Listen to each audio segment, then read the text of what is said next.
Cosnick with the Vices Group, here with Casey Jacox, CEO and founder of Winning the Relationship. He is most known for his work as an author, speaker, podcaster, and coach. Welcome, Casey. Emma, I'm honored to be here. It's going to be fun 3 minutes talking to you. Well, I'm honored to have you on.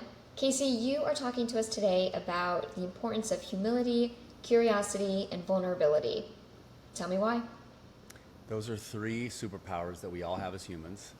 I've learned about when we're consciously competent about some of these skills and unconsciously competent about some of these skills, meaning that if we truly understand why we can use them to our power as leaders. I think the best leaders I've ever worked for are humble enough to say, or I guess they're vulnerable enough to say they don't know. It means they can get more of their team members talking in a meeting versus a leader that speaks for 55 minutes in an hour-long meeting and the rest of the employees black out and they wonder what just happened. They're humble enough not to talk about how great they are. They're more interested in bragging about their team, elevating others in the organization. And they're curious enough to learn more about their employees. They're curious to learn more about their customers. They're curious to learn more about how they can become a better version of themselves. And I think those skill sets align how I just described the same thing as a seller. I think sometimes top sellers get this mantra or this example of them that they're always the egomaniacs, and some are. But I think the best sellers, in my experience, were humble. They thank their team just like a quarterback does. They thank their linemen, the receivers, the defense, special teams. They're curious to ask great questions. When they sniff a deal, they don't just pounce like a cat on catnip. They actually want to learn more about the problem they're going to help solve.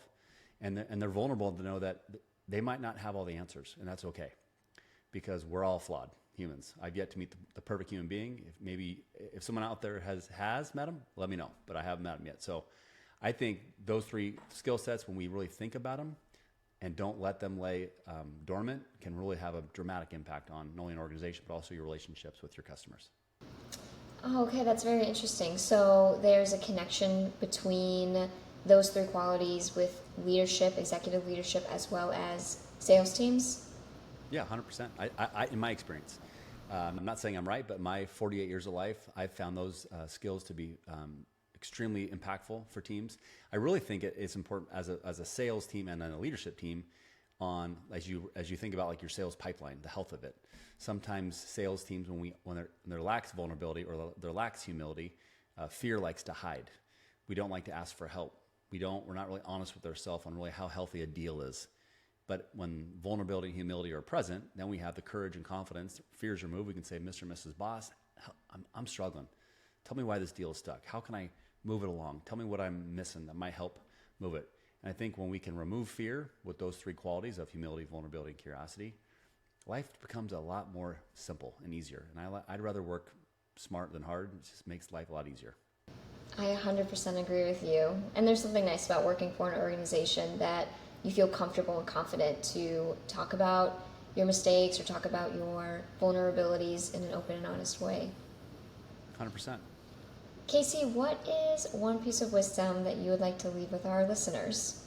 Great question, Emma. This is a piece of advice I received in my first job. So shout out to Doug Arthur if you're listening. Probably not, but if he is. And he told me one day, he said, Casey, do you want to be right or do you want to get what you want? And I was like, I want both. He's like, you got to pick one. I'm like, I go, I want to get what I want. He's like, good answer. Because if people say you want to be right, that usually means you got some ego challenges. We start arguing for the wrong reasons. We start trying to convince people. And I think what I love about that quote, it makes me realize, what's my end game? What's my outcome? If I feel like I'm trying to convince someone to do something or trying to tell somebody they have a problem or tell them to do something, they haven't seen it yet. I'm not meeting them where they are. So I have to either help slow down, to go fast, ask more questions. And it just really helps me remove my ego. Sometimes when it sneaks up, I'm like, ooh, I don't like that side of Casey. And I have to ask myself, Casey, what's more important, bro? You want to be right? You want to get what you want? And so I hope that hits home for the listeners at home and hope they can apply it in their everyday life and business. Thank you so much, Casey. It was a pleasure having you on. Grateful to be here.